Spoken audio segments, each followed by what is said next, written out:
माथेरानमध्ये सध्या राजकीय हालचालींना वेग आलाय आणि या घडामोडींच्या केंद्रस्थानी आहे भारतीय जनता पार्टी। माथेरानमध्ये सर्वात बलाढ्य पक्ष मानला जाणाऱ्या भाजपनं आता मोठी राजकीय खेळी केली आहे। ऑपरेशन लोटसची रणनीती इथे राबवली जात असल्याची चर्चा आहे।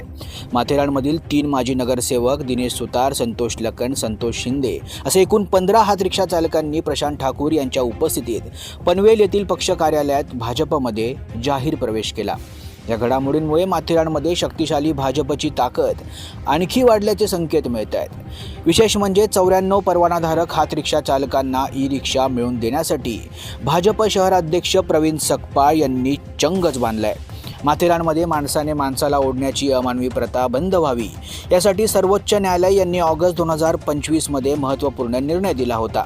या निर्णयानुसार 94 हात रिक्षा चालकांचं पुनर्वसन करून त्यांना पर्यावरणपूरक ई-रिक्षा देण्याचे आदेश राज्य सरकारला देण्यात आलेत। मात्र अद्यापही या निर्णयाची अंमलबजावणी पूर्णपणे झालेली नाही। त्यामुळे हात रिक्षा चालकांचा संघर्ष अजूनही सुरूच आहे।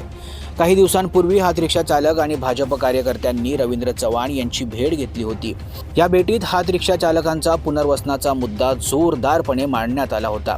यावेळी माथेरानमधील प्रलंबित प्रश्न, विशेषतः हात रिक्षा चालकांच्या पुनर्वसनाचा मुद्दा लवकरच मार्गी लावण्याचं आश्वासन देण्यात आलं।